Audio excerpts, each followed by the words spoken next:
Well, welcome everyone to the Wealthy Speaker Podcast. I am so excited to be talking to my friend Kelly Swanson today about how to move your presentation from good to epic. Kelly, welcome back to the show. Hey, glad to be here. Hey, everybody. Now, listen, I'm thinking that in order to be inducted into the Speaking Hall of Fame, you might need to have given an epic speech or two. Am I right? Well, I'm hoping or paid off the right people. Tell me how amazing was it to have received this honor from the National Speakers Association this past summer? It was surreal. On one hand, every time the person from the committee called me, Jane, I thought they were going to ask for it back.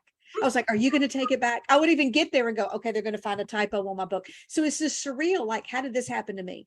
But it was a neat moment because it just, wow, it honored. My husband said, Kelly, really enjoy this and really think about how hard you worked to get here and how you did it your way. And that was the neatest thing about it, Jane, was I did not do it a traditional way. I did it my way and it worked. And anyway, it's wonderful to have your peers that you've admired for years honor you in that way. And, but now I'm back to being regular Kelly again. Your head has gone down in Yeah. size. Now Yeah. you Not my hair. not your hair. Now listen, I want you to tell everybody kind of your existing business model. What all have you got on the go? Uh, Talk a little Okay. bit about what your day to day is. It's pretty complicated because there's a lot of moving pieces. The thing that drives me most is the keynoting. So keynoting from a stage as an artist. I always say being the artist drives everything because I can't do every spinning plate like it's a full-time job. For example, I also am I do private coaching. So, but I just do it by word of mouth and I happen to offer it. So I don't treat it like other coaches would. So I've got the keynotes, the private coaching. I have a one-woman show, Who Hijacked My Fairy Tale, that's now been in 6 theaters and it's booked now for 8 more theaters. So So exciting. Good for you.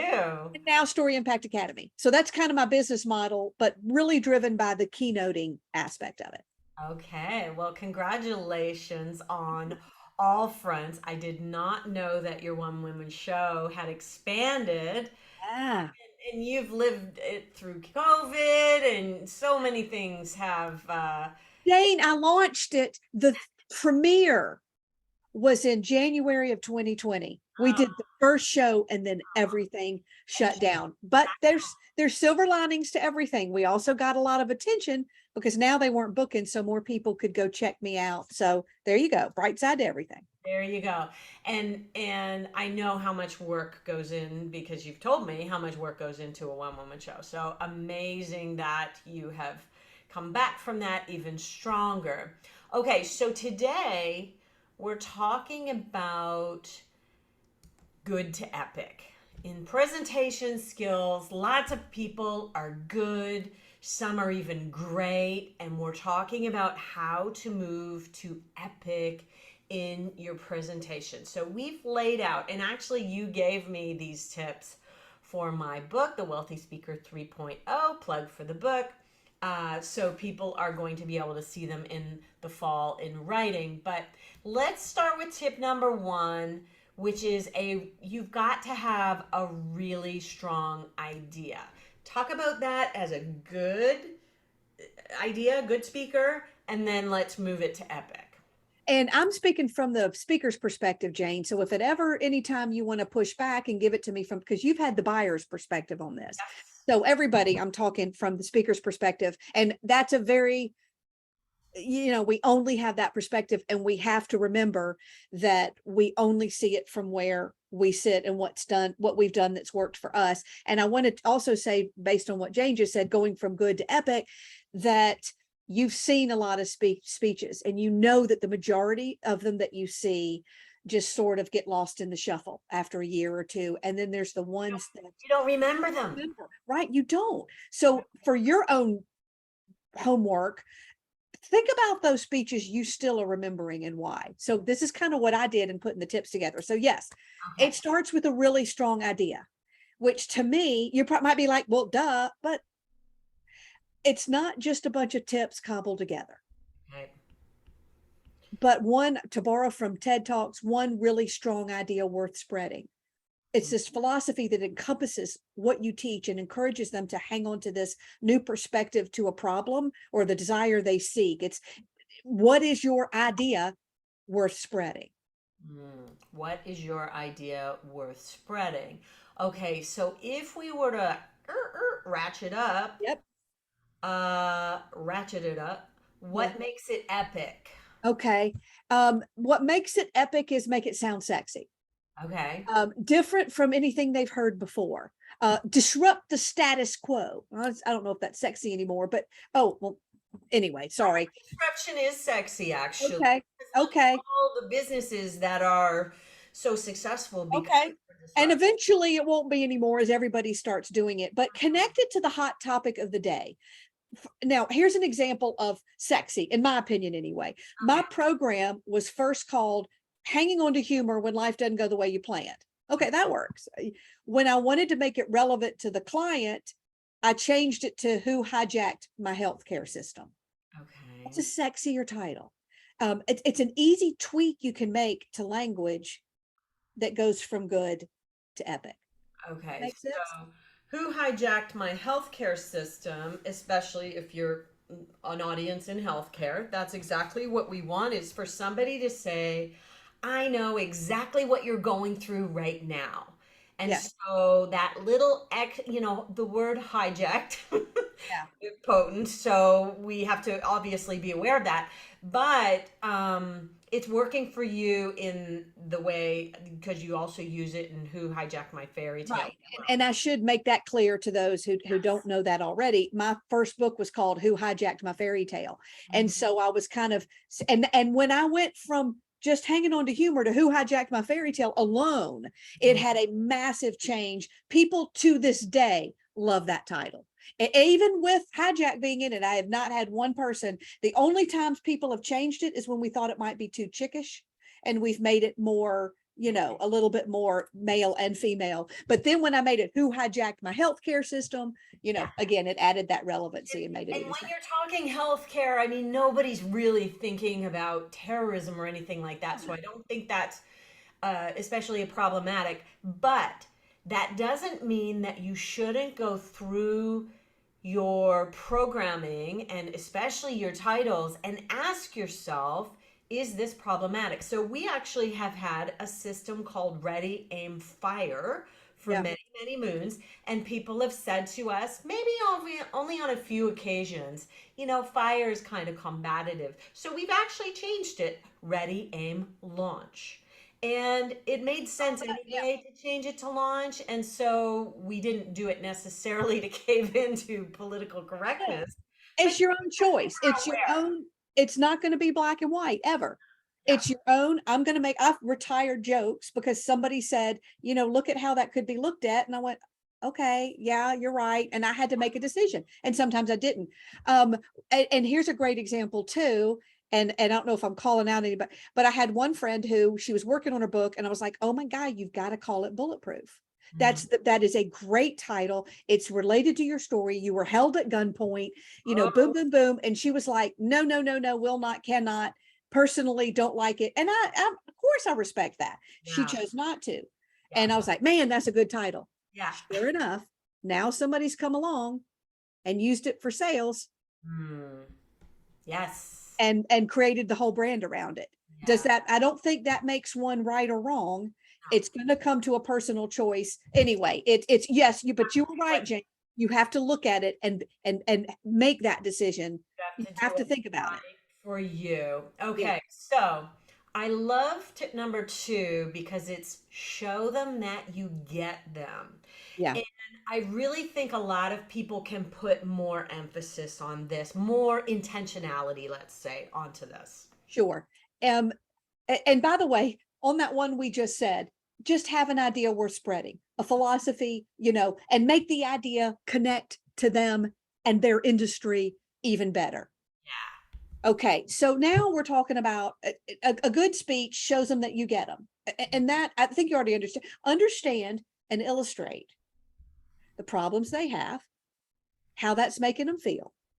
what Mhm. desires they have, and how that's making them feel. And the feel is important there too. This isn't what you think they need, or even the meeting planner. It's about Mhm. tapping into their story and what motivates them. What does your audience care about? How can you get to know them? Now, that's what I think every good speaker should be doing already, is show them that you get what they're wishing for. Yes, and I think this comes from doing good research ahead of time. And there's a lot more we could get into that, making them the heroes of your stories, etc. But let's talk about what takes it from good to epic. Um, is going beyond just telling them. I mean, we've seen somebody say, "Oh, your jobs are hard. You had to do that." I always say, show me, don't tell me. So if you can illustrate that you get how hard life is from where they sit, it'll be more meaningful. For example, this is a hard one. When I want to illustrate how people self-sabotage with their inner script, I open my speech by talking to myself in a mirror. Which I think is so brave. I love it. I love it. It's very brave. And I don't do it for every audience, but the point is, I'm not saying everybody needs to open talking to a mirror. I'm not even saying you need to do brave things. I'm saying, show me that you understand their pain instead of just telling me. You've seen speakers before that sort of check off the box for saying, it must be hard. And they're not tapped into that. Find a way to illustrate life from where they sit. Give me 30 seconds of you talking to yourself in the mirror. What might you say? I did it the other day. I had a keynote and it was virtual. And when they introduced me, I went, "Is this thing on? Where is it? Bill, how do I turn it? Oh, wow. This is like a mirror. Oh no, we haven't started yet." God, all these people staring at me. They're gonna wait for me to say something that's gonna change their lives. Probably shouldn't have had that third margarita. I got another hair growing out of my chin. Lord, if I get another one, I can braid them. See, and I did the whole opening, and then I just kind of went, "Oh, we're live. It's running right now." So, okay, for those of you who are listening to this without the video, you can watch Oh, that's right. We don't have. this on YouTube, by the way. Kelly's face came uber close into the camera, and it was very funny. Thank you for demonstrating that. That was Well, more than I didn't think about it being podcast and they wouldn't be able to see, but I just have a conversation. I'm like, look at all these people. Da, da, da, da. I just talk to myself and then I spin it and segue it in. oh, look at what and sometimes we are so hard on ourselves, and I think for you to amplify that is just so okay, she gets me. I say something really Yes. Oh, awful. I feel like I'll turn to the audience. I'll say, "What's that voice telling you when you look in the mirror, and why does it matter?" And we're off. Now, not everybody's going to be that brave. Um, um, I did it for, I could go in front of a group of alcohol, ABC stores are the alcohol stores in our area. I spoke to their managers. I Mhm. opened up with this just funny little bit about how thankful I am for ABC stores and what they did for me during COVID. And it was tongue in cheek and it was cute, and it kind of spun into, I know your jobs are hard and I know this, and, it must be like this and da, da, da, da, da. And see, I was showing them. I was showing them in a different way. You could also show them by having a story that says, thank you, nurses. Your jobs are hard. Okay, that's just telling them. My sister's a nurse. And I Mhm. remember her saying, da da da da. You're just taking that extra step to say, I get you and I get what you're going through. And Yeah. some people don't even say it. I remember, Anyway, I remember her walking in after a 12-hour shift with the marks from the masks on her face and da da da da da. Like yeah, you're really demonstrating it beautifully then. All yeah. right. So moving on to number three, what a clear understanding of your style. Talk a little bit about what's from a good perspective, and then we'll flip over to epic. Yeah. And understand too that I look at things I like to as an artist. I Hmm. look at websites like an album cover, and there's that whole you, me, it, you're selling you, it, and them. You, the artist, it, the music, and them, what they're buying, the kind of songs that they like, whatever. So that's kind of how I think of style in a way for us. So are you lots of humor with a light, relevant message? I mean, that works. That's plenty. That's for some people. Are you deep content with a lot of interaction? Are you facilitating a group conversation with tips woven in? Do you play games and crack jokes? Are you take off the face and get real approach to a subject? Are you touching and heartfelt? Are you a combination of Tony Robbins and Oprah? I believe, Jane, that no matter what your topic, consider that you're that artist on that stage. Now, unless you're a training company where your face really is not what you're selling. I mean, and that's important to note. That's different because there's no identity attached to you. For many of us, the brand falls apart if you take Kelly Swanson out of it. And that's kind of where I'm coming from. So understanding your style, man, have I not believed this any more than now at where I am in my career.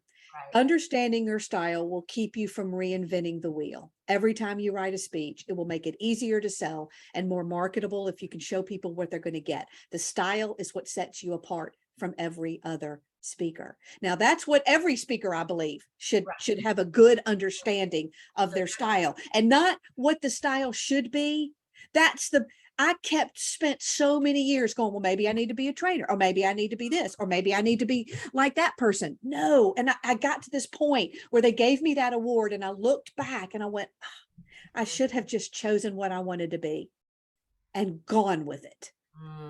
And not tried to keep thinking how I needed to change my style. All right. So that's what I think a good one. Now, we're not even talking epic yet. Epic.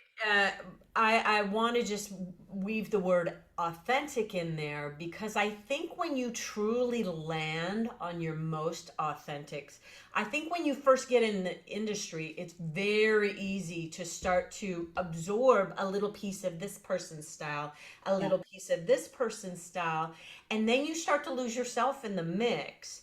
And so when you truly step into your most authentic self, then great. So I wonder, there was an example. So moving into Epic. Well, I want to say one thing about that. Okay. You can't sell yourself as just an authentic speaker. Okay. So I would challenge you, I'm agreeing with everything you're saying, and go one step further and be able to define what that authentic style is and looks like. But I agree with you 1,000% when you step into your authenticity, and it doesn't have to be pirouettes and flips and music, and you can simply speak from the heart about what means something to you, and you're there. So when we level it up to Epic, talk about Pride's Hollow and how you step fully into your most authentic self when you're there. This will freak some people out, because they'll be like, this is not fair. I'm not going to everybody will go this far, caveat. No. Caveat. Okay. No. And what you have to understand is this is what I wanted to do all along. I was the kid who got picked on and who bullied. Sorry, I'm kind of emotional. I don't know why when I think about it. And I zipped myself up in an imaginary town with a group of people. I created a story I could live in.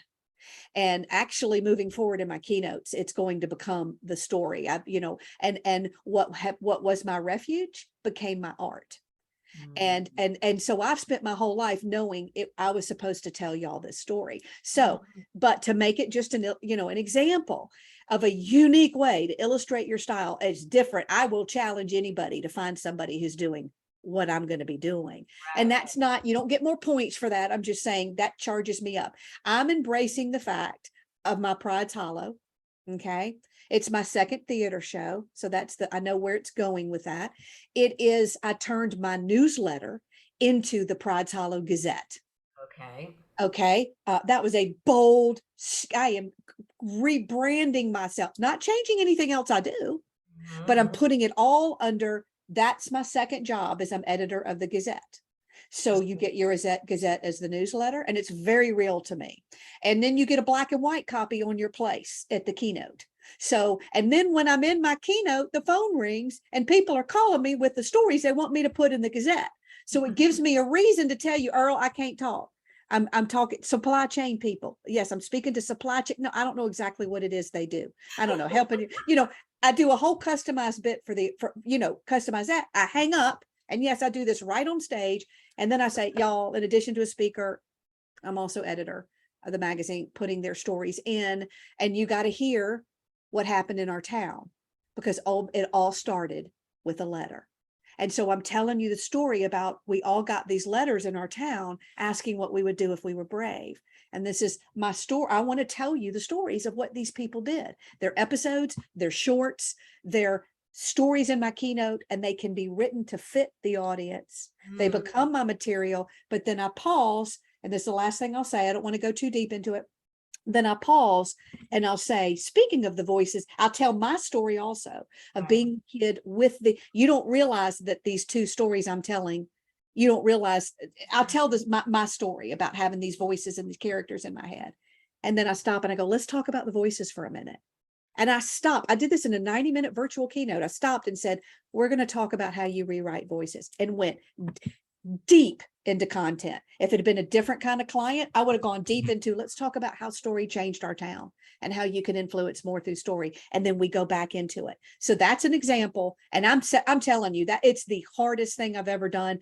Do not try this at home. Know what you're doing. But doesn't it sound cool and delicious?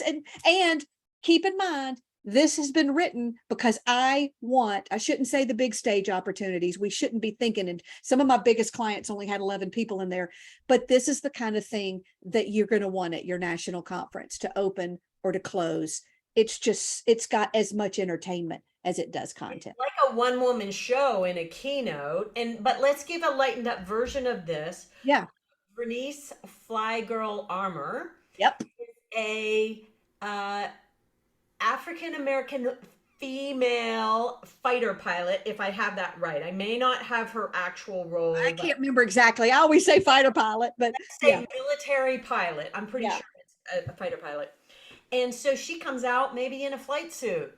That is a lightened up version of her kind of knowing who she is and walking out like the badass that she really is onto stage. Yes, I call it your wow factor. And sometimes there's more than one. It could just be that you come in from a different place on stage, or you sit. I never forget the year, because it was such an aha for me. I watched, African American. He worked at Disney. Yeah, his name escapes me, but I'll never forget. He gave his whole speech sitting in a wingback chair at the NSA convention, and I went, oh, I could not stop thinking about what a different impact and experience he created because he sat in a wingback chair instead of standing up. Wow. Simon Bailey. That's who Simon it was. Bailey. So there you go. It doesn't have to be, but and going right back to what the point is, it's your style. Okay. It's your style. So be thinking about what is your authentic style and how do you demonstrate that more for people. Okay. So number 4 is a clear understanding of your substance. What's that from the good perspective? Now, I know that some people have a relevant message. They're given a keynote, and I think there's a difference in, do you want me to go heavy into content, or do you want me to bring a light, relevant message? And when I started iterating that with I don't know if that's the right word, with my clients, it was easy for them to go, oh, just give us a light message. And then that released me. But now I'm talking about your substance. I'm talking about your content. And even your messaging should have this. What solution are you selling to their problem? Whether it's one concept or 20, do you have a good grasp of your curriculum? Right. Or are they just random points that you're making? Or do you really have a clear path to a destination? The fact that the fact that they are all glued back to one strong idea is so important. And I think structure and having very intentionally crafted messages is really where your brilliance shines through, because you tend to tie things all together. Now let's talk about how to make that epic. Sure. And you're right. I believe in having a solid structure that makes a persuasive argument. Underneath the Pride's Hollow stuff, there will still be we're in the business of persuasion. This is the problem we have. If we don't fix it, we're relying on data where that's going to be evident. Okay. You see, they're different layers. So I know solidly what my content is and the progression I need to take people. But let's say we want to make it even epic. I think every good speaker should understand what understand their content. Now, to make it epic, sell the transformation and the end result.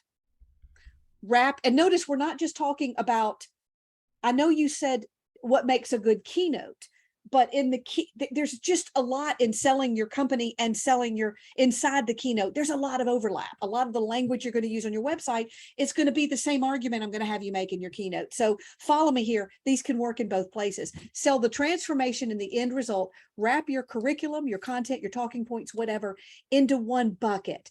Best advice, not that I exaggerate, but one of the best pieces of advice was when Doug Stevenson came to me and said, stop selling me everything you know about story. Sell me a system, sell me a method, sell me a formula, sell me 4 steps to this, 5 pillars to that. Don't sell me everything you know. Sell me the system you have created. People love to buy a system. Even when you're giving it in your keynote, they love to receive a system. Do you see? It's a more organized, packaged way for them to get their information. For example, I used to tell people I would come teach them the power of story. Then I changed it to, I will come teach you my story formula, which is a 3-step system to take you from learning about emotional connection to finding the story idea to crafting it out to powering it up. Well, that's 4, whatever, you get it. So, all right. Numbers. But we really do love threes, do we not? We love threes. We love threes. And you can change them every time you get a new job. Yeah. You can change them based on what they needed from you. It doesn't have to live in infamy. Yes, it doesn't have to be written in stone. Mm-hmm. Okay, so a clear understanding of your substance package. And can I just say, we need to sell our systems. We need to also sell the pot of gold at the end of the rainbow constantly rather than getting too far into the weeds because really we want people to follow us to where we're going. Yes, and you want them to buy in. Mm-hmm. I just watched a TED Talk. I've watched several this week because I work with people in their TED Talks. I see this a lot in TED Talks. I see a lot of information and you get to the end and you can't really understand what that main thing was they wanted you to get. And it wasn't given to you in an organized way. So start watching TED Talks because they're shorter and they're quicker. And you'll see that even in a short amount of time, I walked by going craving, if you'd understood better, like I'll go back to this person now and say, tell me what was the main point? What was the problem? What's the solution? When you force people to start looking at that, then everything becomes a lot clearer. Does that make sense, Jane? Or did I just muddy it up even more? Totally. Yeah, that's good. Okay. Now, listen, we're going to break this up into 2 different sessions. So I want you to know that you are not going to want to miss part 2 of moving your presentations from good to epic. So stay tuned and we will be right back. All right, we're back with Kelly Swanson for part 2 of moving your presentations from good to epic. We're going to dive right in to point number or tip number 5, which is having a clear outline for your keynote. Talk about it from the good perspective, and then we'll move into epic. Sure. I think every speaker, every good speech should have a clear outline for your keynote and a reason and a purpose for everything. A strong open, a strong close, and some variety. Do they walk away repeating key phrases? I call them tweetables from your speech. Were they given a clear action step? Did you create buy-in instead of just a data dump? Did you seed for other business that you may want from them? How do you want them to think and feel about you, the topic, and themselves? And does your speech do that? So I think that bottom line, every speech. Very intentional, and I've used this term already in part 1, but it's really important that you're crafting this presentation from that place of, am I checking all of these boxes? Am I giving them some tweetable moments? Will they remember my opening or my closing story? And am I crafting those? How often do we see a speech just kind of wah, wah, wah at the end, right? Mm-hmm. So it just kind of goes and finishes without any kind of ta-da. And so you're being really intentional about that. Okay, so we know we need that. Let's take it to Epic. Got it. Um, I said this, well, don't just tell it, sell it. Mm-hmm. Create a solid, persuasive speech structure that serves as your sales argument that is more than just an outline of your talking points, but is a journey to take them to get from A to B, just like the steps you should take in a sales presentation. Even if your model is more of a relevant message than deep content, you can still persuade them. How are you at going from telling people what they should do to making them want to do it? How are you at getting their buy-in and getting them to uncross their arms? Now, I have my own structure I follow. Every time I get a new keynote job, Jane, I pull out for my own benefit my list of questions and I answer these questions on paper. That doesn't mean that's how the speech is going to come out. That doesn't mean it often is a great outline already. I ask myself these questions over and over again. Now, I've put them in my StoryLib workbook, Jane. So if you send people to kellysfreegift.com or maybe my Story Impact Network later, they can access those questions. But you really need to have. So many speakers stop at just, here's my outline. And I'm like, no, you want your outline to go from here's who I am, creating rapport with your audience. Here's how I get you. Here's the problem we share. Not just you have, we share. Here's how I experience this problem. Here's what happens if you don't fix your problem. Here's what happens if you do. I'm not going to go into them, but that's a sales. Those are the steps you would take to sell them on something. So the same thing you would take into a sales presentation, we can take to our keynotes. And man, I know it works, Jane, because what does it lead to? It leads to them whatever you want them to buy when it's over. Now, no, I'm not selling from the platform. At the end of my speech, if I've done this right, number one, they're convinced they need story and I'm the one to help them do it. They're convinced that their company has this problem and they're lining up, well, maybe not lining up, but they're coming up with their card going, we need you to teach all our people this. They're going to the free gift. If I've done my job right, I persuaded everybody that they are desperate to go get what's in the free gift. I didn't do it today on this call, but you see, that's different. That's strategic and it's persuasive. I might have said, last example, I was speaking to a group of people in one of my story-driven leadership workshops, and I knew that some of these people needed to work with me more. And I said, well, when I work with companies in our strategic storytelling sessions, sure enough, I get back home, one person in there says, you mentioned story strategy sessions. How can we get one of those? It's not even something that exists on paper, but I went, sure. So that was seeding. I strategically put that in there, and you have to be in control. Even if you don't script out your entire keynote, you can still have a clear outline of where you want to go.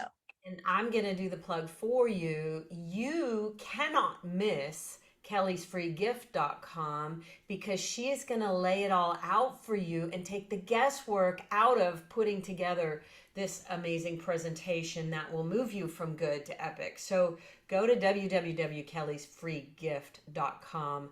Kelly is with a Y, Kelly, freegift.com. Yes. So And look for the StoryLib's workbook, and it's all free. You're not going, but the StoryLib workbook on the inside of it, I've mapped out all those questions. So I that's how. want to talk about your academy too, because Okay. like your offer on that is so inexpensive. We'll talk about it at the end.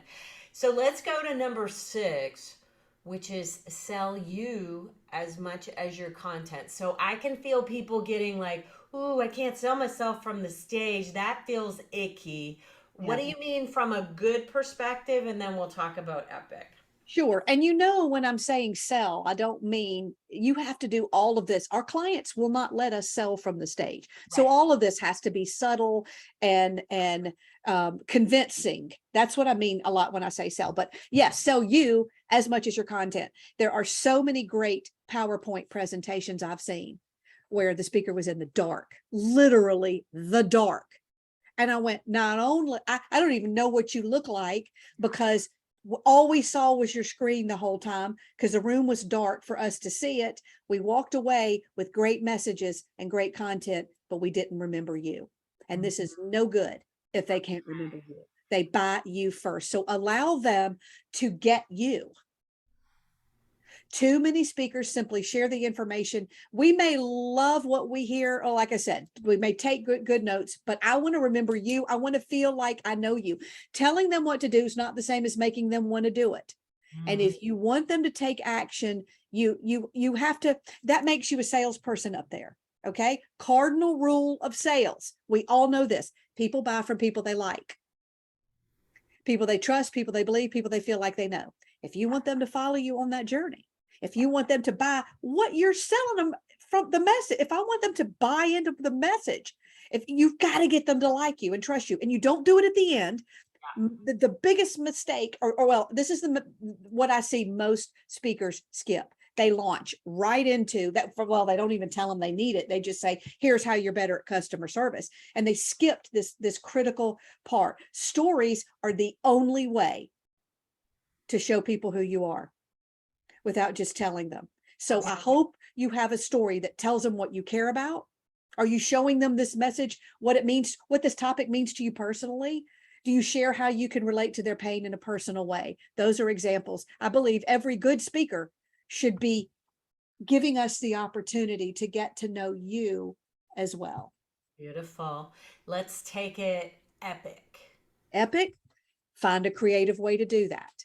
Okay. I have, just like the mirror bit, is a creative way to show them who I am, what I'm worried about. It's a very real, authentic. Another example, I have a monologue that I use all the time since 2020. I'm like, hey, before we get started, it's been a rough year, hasn't it? I've been through a lot. Pandemic. I know. Many of you are back to normal. Good for you, but a lot of us aren't. And I believe that no matter what our storm, I'm doing this faster, but we should look back and go see the silver lining. So before we get started, before we move forward, I want to look back and share with you some of the things I learned in 2020. First thing I learned, everybody's kind. People are nice till you sneeze in line behind them at the grocery store. And then all bets are off. I learned to do it yourself pantyhose mat. So I know I'm using humor, but I'm injecting little things about me, like don't send your kid to virtual Sunday school with devil horns and a little goatee. They will not think that's funny. Don't bang on the door of the Ulta because they closed down. They're on lockdown and you need to get your eyeshadow burnt amber number 11. See, they just, and then I spin it right at the end, and everybody could do the same thing. I just make a list. It's easy to make it funny or cute or campy. I make them all just little things. And I've learned that there's a point where the yoga pants will finally stop stretching, gets a big laugh. And then I say, but most of all, I've learned that no matter how bad life gets, no matter how much is taken away from you, or how much you have to face loss or hardships or watch your whole livelihood disappear, I have learned that life will give you a silver lining if you're just brave enough to look for it. And that's what I'm here today to talk about, is how we can look for the silver linings in our business, whatever. See, so that's how you do it. And there are many different ways to get there. That's just one. And I want to just note that you just created an experience simply by changing your voice and slowing your roll. Yeah. So you started out with jab, jab, jab, jab, jab, really funny stuff. And then you got serious and you even got a little bit emotional by the look in your eyes. And I felt you in a way that gave me goosebumps. And that's And I didn't plan it and I didn't act it. I felt it in the moment. I know that's not what we're talking about today, but that's why, because I'm having it. I'm not just reciting it, a script I wrote. I'm telling you this and I'm banging, I'm trying to get the timing right. And then I stop and I'm like, but I'll tell you what I really learned. Yeah. I mean, I call on that, that emotion again. Anyway, I think that's important. And, and people love funny, funny, funny, bam, bam. And it is also a way to go, yeah, I just made a bunch of jokes about what was the worst time for many people in their lives. Mm-hmm. And so, I believe I've done it beautifully, that I'm like, and yeah, no matter how hard it gets, I believe I honor the fact that for everybody, it wasn't jokes. Yeah. By that closing, the way I closed it. Yeah. Perfect. All right. All right. Tip number 8. Are we at the end? No, I think we're at 7, Jane. Get it we're together. oh, okay. So hang on. Actually, this segues nice because the next point is create an experience, not just a program. Yeah, so that's why I kind of That's why you did I, it. I might have jumped the gun on that one a little bit. Okay, so tip number 7. Oh, you probably didn't thought we were done. No, I'm not sure. I may have gotten us out of order. So I am going to recap them for you, for those of you who are taking good notes here. Create an experience, not just a program. Talk about that from a good perspective. Right. And I'm gonna, yes, every good speaker should be focused not just on the words they need to say and the information they need to relay, but what is this experience I'm going to create in the room? And man, this is important because if you're going to sell it, that's I believe, and you can push back on this, Jane, if I'm not right, because again, I'm the speaker's perspective, not the buyer's, but I believe they don't just buy our information. There's 50 people talking about storytelling that I know of. Yes. They're not, they're buying the experience that I'm going to create in the room, and all of us create an experience. So focus on how are you turning your content into an experience. You probably already have it. Do you know how to verbalize it and describe it? What does it look like? And look at the different ways you can change the way your program looks and sounds and feels. Music, great example. The simple, addition of a song, even if you're just singing it. Lights, interaction with the audience, playing a game, putting a video itself opens up massive different opportunities. Where you come from when you're introduced, do you have props, do you have act outs? All of those take it from a lecture to an experience. Now that's what I believe every good speaker should do. You Okay. want to talk about what I think the epic ones should do. Now, would you agree as a meeting planner in your past and a buyer, am I correct? 100%. And I think I look for those little goosebump moments. Yeah. Was I moved in a way? And oftentimes music can be, like you said, or a video or something, it just kind of gets you. And maybe if there's something that people are missing kind of organically through their own storytelling, maybe they pull from elsewhere. Yeah. So, okay, how do we take it epic? Epic. Yeah. And stories, I should have said stories. That's my biggest thing. Stories are a great way to create an experience, and being fun. I should have added that too. Be Okay. fun. Be fun. People want their audiences not to be bored, they want them to have fun. That's it. They're all looking for that. That's why funny works. Too, I think they need to be kind of corporate buttoned up. And it's like, wait a second, where's your personality? Let's have some fun out there on stage. And I think that's really changing the game for them. I don't think you ever had a client, Jane, who asked you, please send us somebody who's going to be really dry and boring. Very informational. So let's take it epic. You want me to take it epic? Mhm. Um, do something they haven't seen before, come out of your comfort zone. For years, I taught people my persuasion principle in a very teacher way. Okay. I would say, this is what it is. This is why it matters. Now, and I went looking for something different. I got a friend to look at my stuff. It's easier when somebody can look at it from the outside. And I said, I want something cool like you. You interact, you have a fun thing you do. I want something like that. How can I make this fun? And she said, well, what is your persuasion principle like? And we looked for an illustration. I went, it's like the dating game. Remember Mm, the old dating game from the 60s or whatever. It's a fun. She goes, let's play the dating game.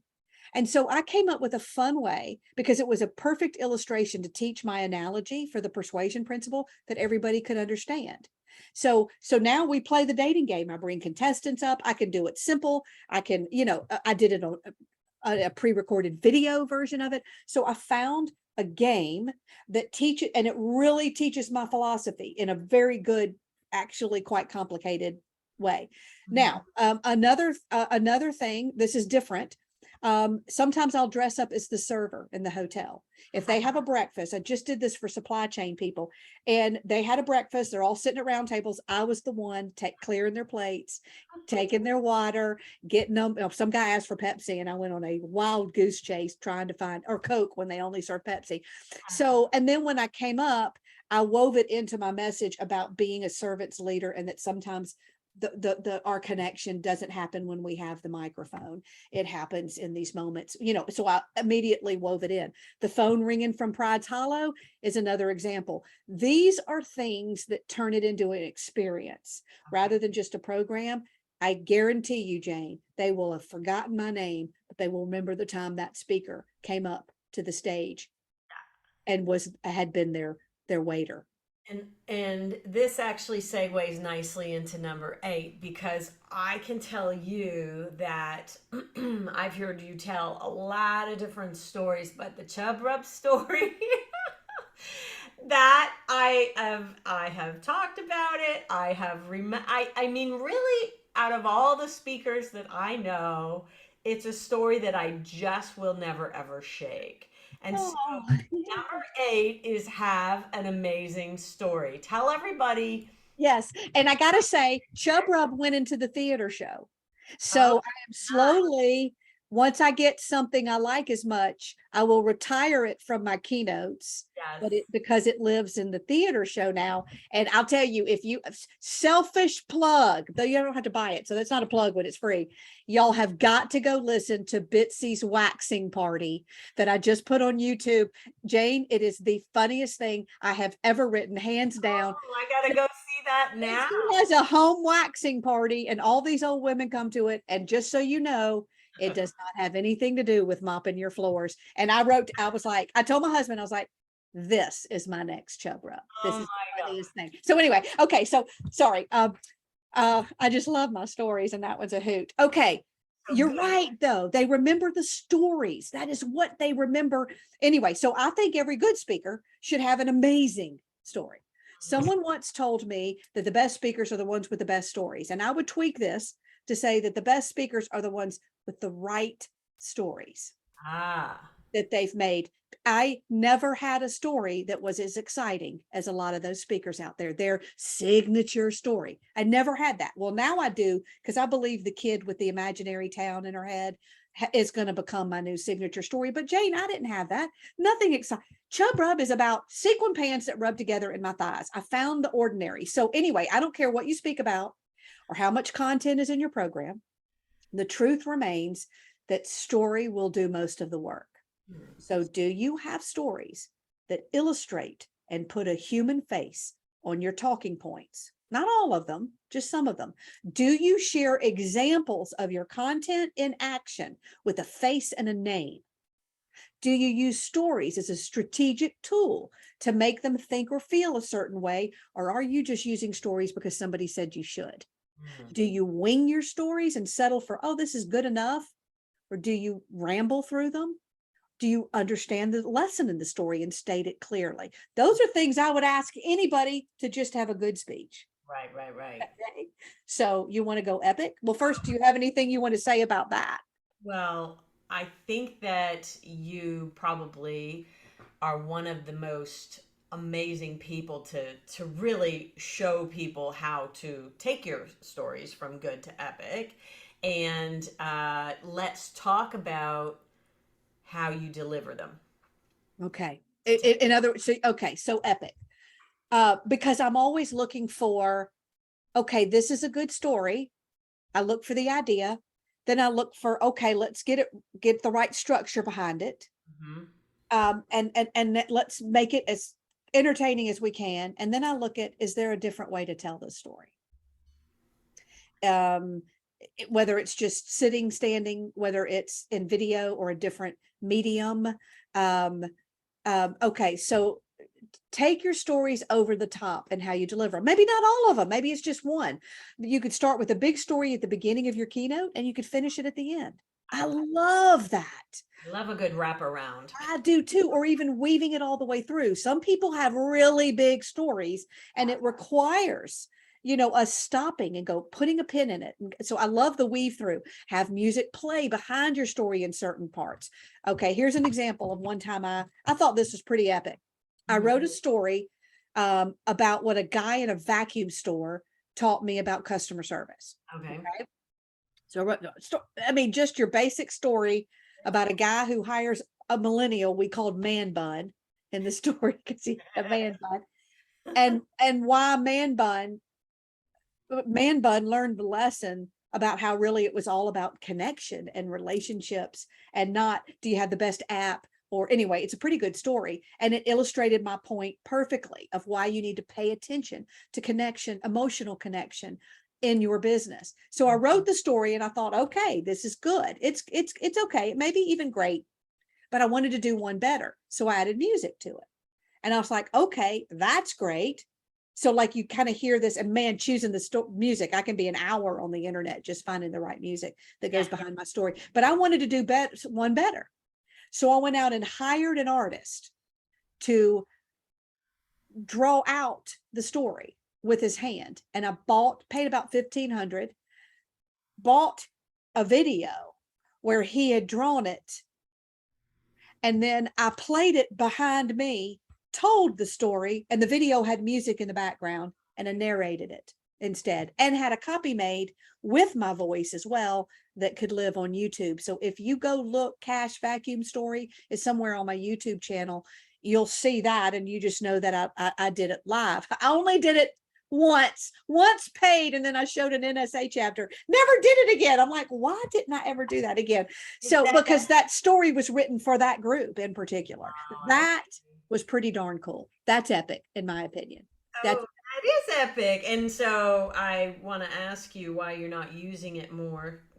Because I haven't spoken on customer service again. Oh, okay. I mean, I probably have, but because I have so many stories, I need to use it again. But I will tell you this, with my new keynote idea, no two of my keynotes have ever really been the same, Jay. Right. But I'm moving into a space to make that template more of the same. I want to go hire somebody for the Pride's Hollow idea.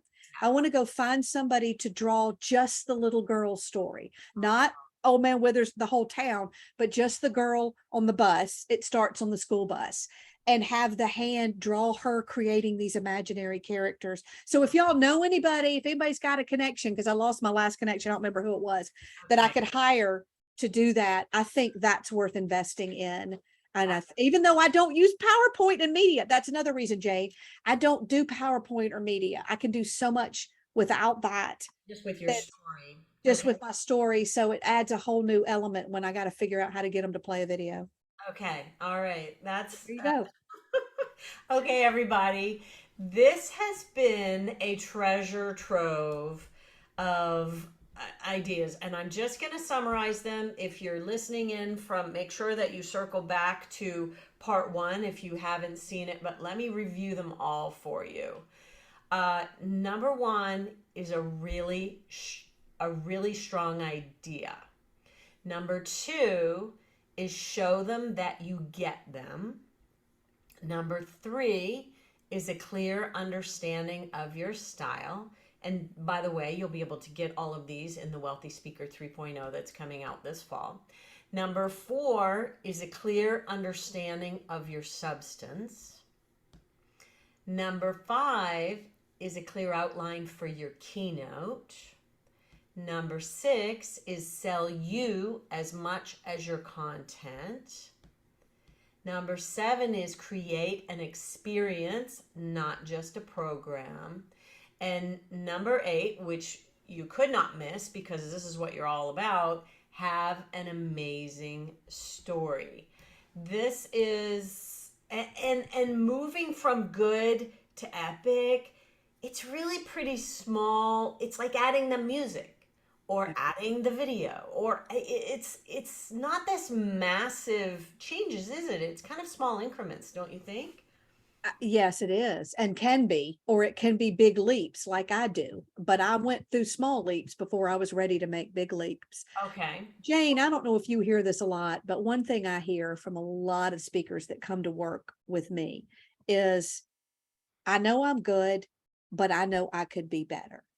I know there's a bigger stage. I want a bigger fee. And that's what this is all about, is it's going that extra mile to make them, and I'll go back to where I started, is go look at all the speakers you've watched. What made the epic ones that you still, I love that you said that, Jane, I still can't shake it. You're still remembering what they did. And you may not be say, I remember it because of the structure, or I remember it because it had a good outline, even though I still believe that's what Yeah. makes it.